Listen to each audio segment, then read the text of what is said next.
Bienvenue à chacun et à chacune pour la suite de cette série sur le fruit de l'esprit.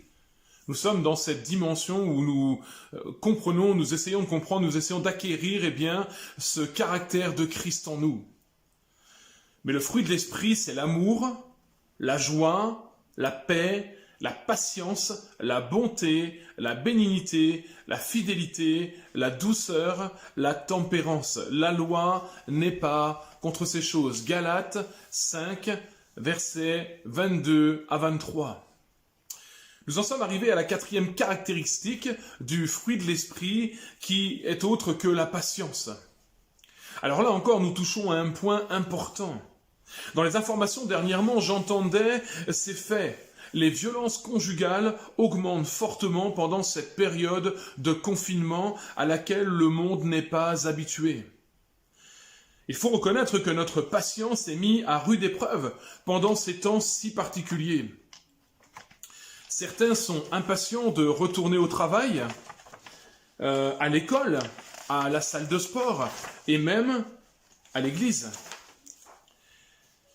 L'épître de Jacques, au chapitre 1, versets 2 à 5, nous dit « Mes frères, regardez comme un sujet de joie complète les diverses épreuves auxquelles vous pouvez être exposés, sachant que l'épreuve de votre foi produit la patience. Mais il faut que la patience accomplisse parfaitement son œuvre, afin que vous soyez parfaits et accomplis sans faillir en rien. Si quelqu'un d'entre vous manque de sagesse, qu'il la demande à Dieu, qui donne à tous simplement et sans reproche, et elle lui sera donnée. » Jacques dit ici que la patience a cette capacité de nous rendre parfaits, accomplis sans faillir en rien. Il faut reconnaître que trop souvent, notre impatience nous a conduits à l'imprudence et parfois à la chute, à pécher contre Dieu. Il dit aussi que c'est l'épreuve qui nous est proposée qui produit en nous la patience.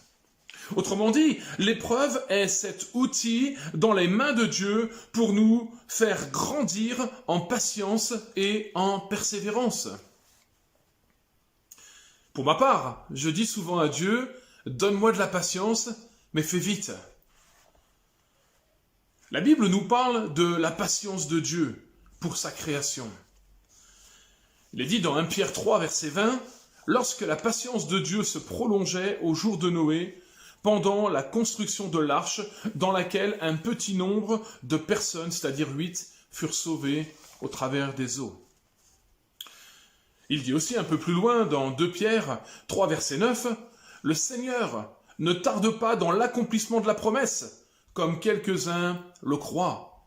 Mais il use de patience envers vous, ne voulant qu'aucun ne périsse, mais voulant que tous arrivent à la repentance. » Oui, la patience de Dieu à notre égard a ce but premier de nous conduire à la repentance, de nous conduire, comme nous l'avons dit hier, à faire la paix avec Dieu, à pouvoir être de nouveau en communion avec notre Dieu. Aujourd'hui, Dieu encore prend patience envers tous les hommes en vue de leur salut. À combien plus forte raison, vous et moi, nous devons prendre patience les uns envers les autres. Et là encore, Dieu sait que ce n'est pas si facile.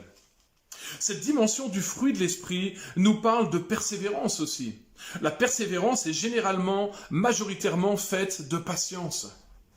Paul dit aussi, l'amour est patient. 1 Corinthiens 13, verset 4. Et je crois que ce passage est à méditer pour chaque foyer tout au long de l'année. Pour les couples, mais aussi pour les parents avec leurs enfants, les enfants avec leurs parents.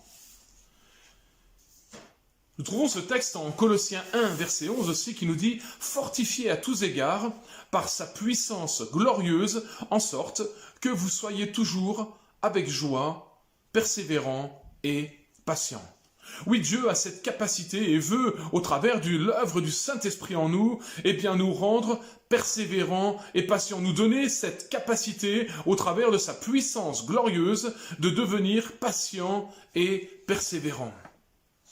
Oui, la patience, c'est plus importante, plus qu'importante dans notre caractère. Elle est même vitale pour notre progression dans la marche avec le Seigneur. Je rappelle encore un bon livre de Walter Butler qui s'appelle « À l'école de Dieu ». La patience est un des attributs transmissibles de Dieu et nous en sommes au bénéfice par l'aide et le travail du Saint-Esprit en nous. La patience en nous, c'est un trait de caractère de Dieu en nous. Et Dieu veut le faire grandir, veut nous permettre de grandir dans son caractère. Le caractère de Christ en nous. Je conclus cette vidéo avec cette citation du Dalai Lama. Pratiquer la patience est la manière la plus efficace de préserver la paix de l'esprit. Voilà. À bientôt et soyez bénis.